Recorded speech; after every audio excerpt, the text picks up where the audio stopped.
Сайн байцгаана уу? Боки байна. Та бүхэнд Бокигийн тэмдэглэл нэртэй шинэ контентыг хүргэхэд бэлэн боллоо. За үүнийг бэлтгэхийн тулд багагүй хугацаа зарцуулсан. Шалтгаан гэвэл би өөрөө эвлүүлгээ хийж сурах хэрэгтэй байлаа. Тэгээд алхмаар одоо суралцж байна. Ингээд анхны дугаарыг та бүхэнд бэлтгэснээ хүргэе. Миний анхны дугаарт ямар нэгэн алдаа дутагдал байвал та бүхэн бас хэлж зөвлөрөө гэж хичээнгүйл өсье. Ингээд эхний дугаартаа хамт байна.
Бүгд найрамдах социалист Вьетнам улсын хойд нутгийн Хажаа мужийн Хуан Суфи сумын Вин Куан тосгонд юун дөрөнд очлоо.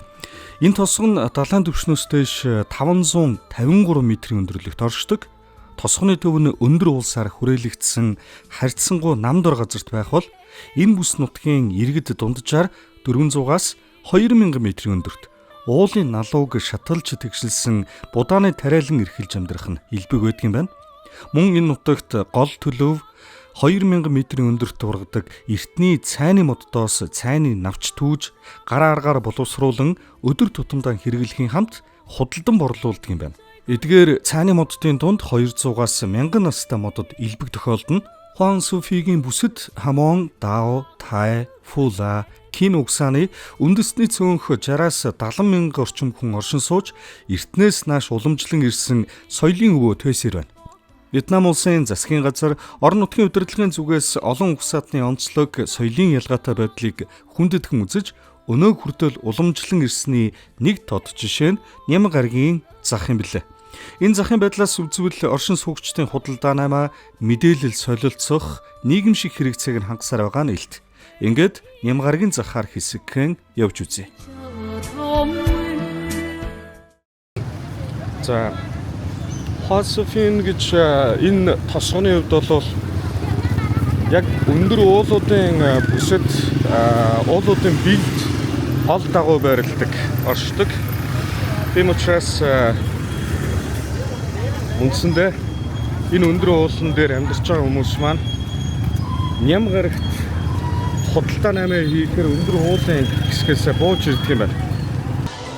За ингээд худалдаан дээр бол төрөл бүрийн зүйл байгаа. Жишээлбэл энд хүнсний төрөл бүрийн ногооны өрнүүдийг зарж байна. За өөрсдөө тарж болон түүж ургуулсан хоолны амтлагчнууд. За энд бол одоо хар перцнээс хөлөө мэддэг зүйлсгүй бол улаан, чинжүү, хатаасан, ингээд жимснүүд. За мод бутны үндснүүд ч харагдаж байна. За энд бол ерөөхдөө ахуй хэрэглээний бар автогдохнод гарагдаж байгаа юм. За уулынхны ерөнхийдөө өмсдөг хувцснууд дээр ингээ харж байхад их нарийн чимэглэлүүр янз бүрийн одоо хатгамлууд чимэглэлийн зүйлс ихтэй байна. За толгой алчуурын өнгө бол тухайн угсаатныг ястанг хаанхын хэн болохыг ерөөдөө тодорхойлно. За бас нэг зүйл тэмдэглэж үлдээсэн байхыг харсан. Тэр юу байсан гэхээр энэ Sunday market буюу Ням гарагийн захын хувьд за хит одоо юу гэх нөгөө аялал жуулчлалын зорилгоор үндсэн хэлбэр агуулга алдчихаагүй. Хуучнаасаа одоо хүртэл яг тэр хэлбэрээ хадгалж байж байгаа ийм зах гэсэн тайлбар байсан. Нэгсэндээ аялал жуулчлалын зорилгоор энэ хүмүүсийн орон нутгийн оршин суугчдын тав тухыг алдагдуулаагүй. Тэдний үндсэн одоо соёлын нэг хэсэг болсон энэ зах худалдааны хэм маягийг бол хэвээр нь байлгаж байгаа гэдэг ийм зүйл бичсэн байна лээ. За мэдээч хэрэг одоо жуулчд бол их багаар энэ бүр ирж очиж байгаа.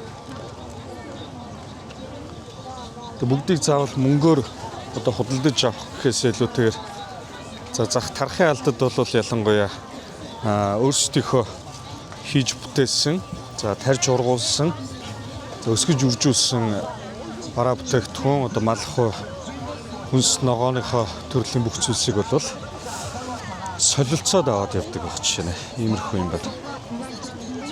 Тэгээ ер нь бол бүх зүйл нь фреш байхаас аргагүй байна. Шинэ өглөө эртэнд ирэхийн тулд баг уулнаас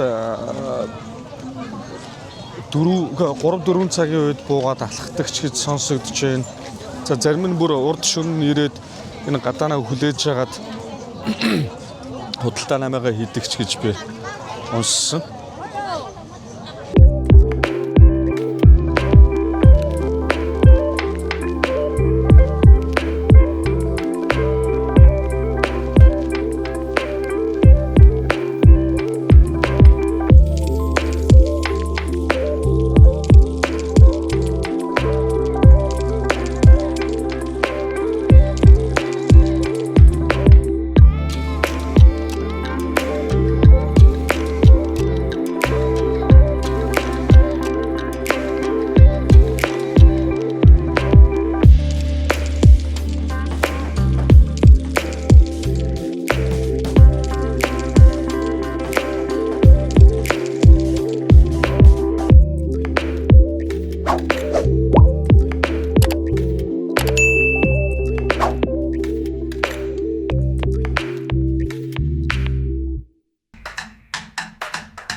Миний очисон дараагийн газар бол Вин Куан тосгоны төвөөс холгүйхэн оршдог Хаан цайны үйлдвэр. Энэ үйлдвэрийг 15 жилийн өмнө Тайваны иргэн Сью Гуангуай анх үүсгэн байгуулсан байна. Тэрээр энэ нутагт суурьшин 6 үеийн турш өвлөж ирсэн гэр бүлийн цай боловсруулах арга туршлагаараа Шанцвэд буюу цасан цагаан цайг боловсруулж эхэлжээ. Энэ нутгийн цайг Вьетнам улсын засгийн газраас соёлын өвөр бүртгэсэн бөгөөд нин ховор 400-аас дээш настай моддыг гэрчлэгжүүлжээ. Хэдий тийм боловч хулгайн түлээчид түүний санааг чилээж байна. Хэдэн зууны турш ургацаа өгч байгалийн услгаагаар тэтгэгддэг цайны моддоос жил бүрийн 3-аас 4-р сард гол ургацаа аваад ангилж, хатааж, боловсруулах олон шат дамжлагын дараа хэвшүүлэх, савлах ажлыг сар орчмын хугацаанд өдрийн 18 цагийн турш тасралтгүй хийнэ. Хэрвээ энэ хугацаанд л амжихгүй юм бол ургацаалтах, боловсруулалт оройтох эрсдэлтэй. Одоо харин Сью Гуангуайн товчхон ярианд анхаарна.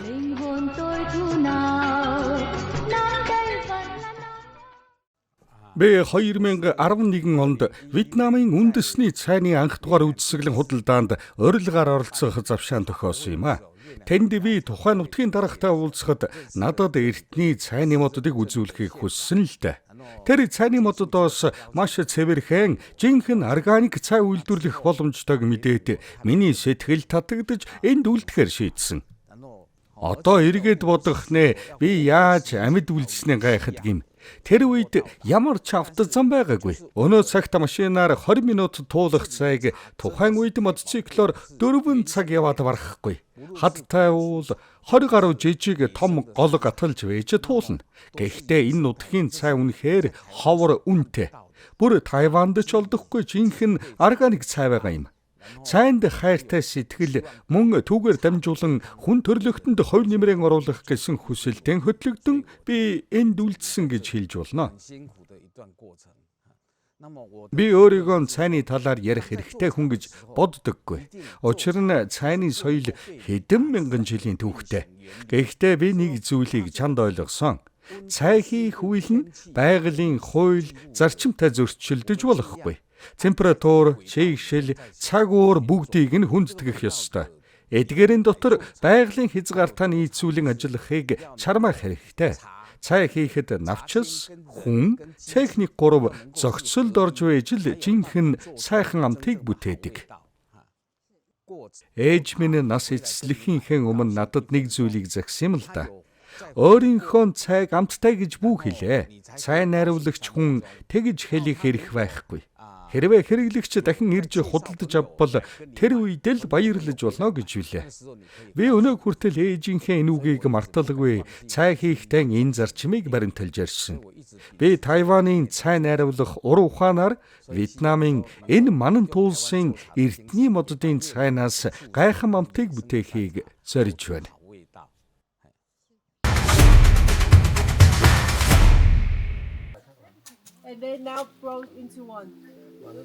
Ингээд хоёр өөр төрлийн мод нэг дор ургаж нэг болсон байна. Эхлээд бол хоёр тусдаа мод ургаж агаад. За яг энэ заагаар нь. За ингээд хоёр тусдаа мод өгж агаад нийлж ургаад.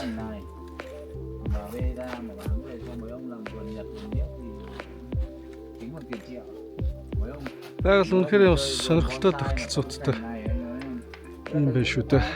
Цайны навчны ерөөд 3 төрлөөд юм байна л т. Энэ бол хамгийн жижиг навчтай. За тэгээд дараагийнх нь энд харагдана. За энэ болохоор дунд хэмжээ, дунд зэрэг. За энэ болохоор үндсэндээ хамгийн том нь буюу одоо цайны навчны хамгийн дээдлийн хэмжээ.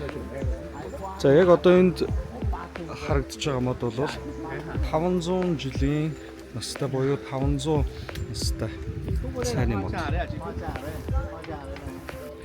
Эдгээр одоо цайны навч мод дээр цайны цэцэг бас өрнүүд ургаад тэгээд зарим нь бол одоо газарт унах дээр яванда энэ одоо дараагийн модтой ургах үндэс нь болж байгаа. Нэгсэндээ өрн болж газарт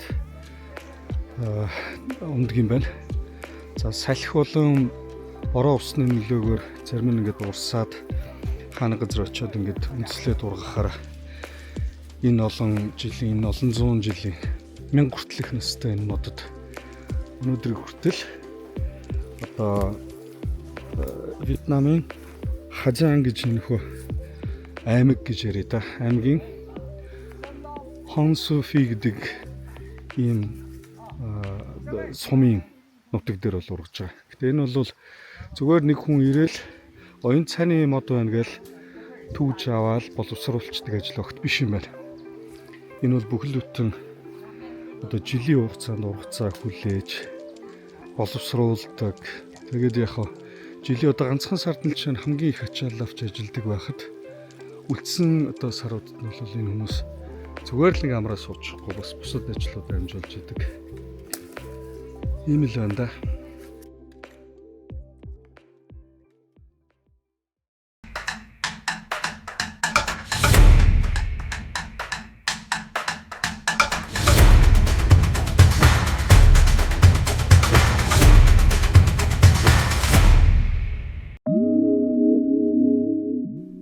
Вьетнамын хойд нутагт үзэх зүйл бишгүй бэ.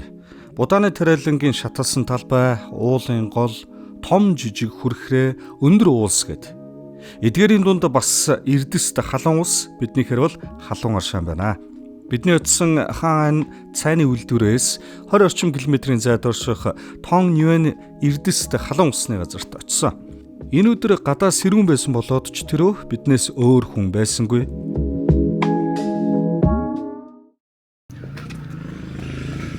Тон Нюэн нэртэй одоо байгалийн халуун аршааны газар ирлээ. За энэ газар бол нөгөө цайны маань тариалан үйлдвэрлэлийн газар болох Хонсуфигээс 20 гаруй километрийн зайд оршдог. Байгалийн халуун аршаан гэсэн.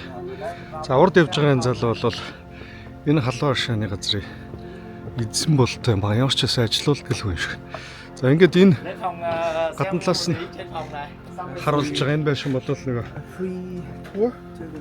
энэ болохоор нөгөө байрны байр. Энд хүмүүс байрлаад одоо амралтын газрын байр гэсэн үг юм да.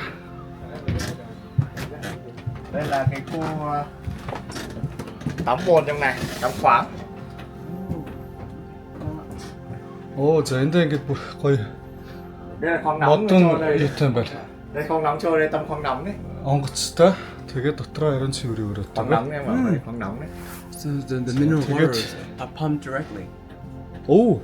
За тэгээ бүр цэвэр нөгөө халуун аршааны ус нь энэ юу руугаа орж ирдэг юм байна. Ван руугаа. За тэгээд энэ байрны дотор бол ингээд гэр бүлээрээ явж байгаа хүмүүс хүүхдээ өөрсдөө гэр бүлийн хоёр энэ төр ингээд бамарчж болохоор. За тэгээд гарч ирэнгүүтээ үүдэндээ ингээд суухаар эндээ ингээд гоё модон хицлэлтэй юм сандлуутай. За эндээ суугаад ингээд харж байна. Ийм гоё орчин хараад тэгээ өдөртөө халуун аршаанд орчоод ийм гоё орчинд амрах боломжтой. Гоё юм байна. Хамгийн гол нэг одоо энэ байрлаж байгаа халуун аршаан байрлаж байгаа энэ амралтын газар бол үндсэндээ өндөр уулын бил хэсэгт хормоогоор барилж байгаа. За тэгээд яг энэ хоёр өндөр уулынхаа гол хэсэгт нь бол гол урсж байгаа жишээ нэ.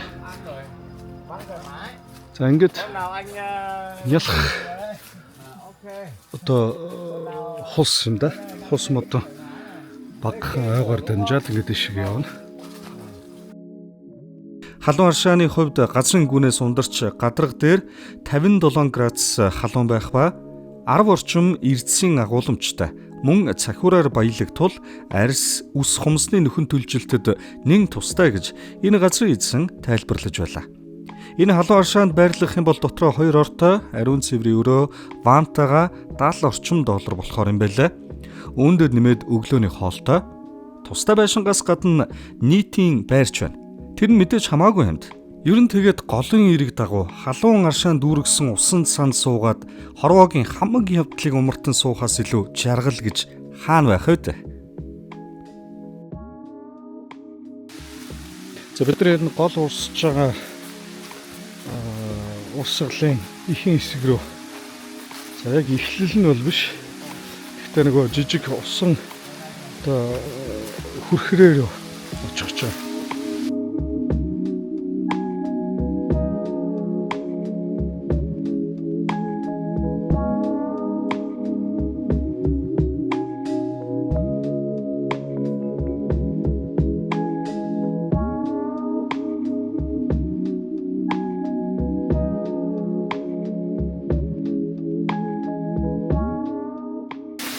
За ингээд яг хүрхрэнийх усан хэсэг дээр ирлээ да.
Газрын гүнээс ундарч гарч байгаа халуун нь бол одоо 48-аас 50 орчим градусын халуунтай ундардаг. Ийм одоо өндөр уулын өсдөх халуун аршаа. За тэгээд энэ гадаах юу юм бэ? Онгоцсон юм байна. За ингээд шууд эндээ ороод халуун аршаандаа суугаад тэгээд цаатлыг байгалийн одоо өндөр уулын бүсэд урсаж байгаа уулын хүүтэн голын за тэгээд энэ орчны хардаа ийм гоё орчныг ингээ хараад сууна гэдэгхгүй. За ийм л газар байна да.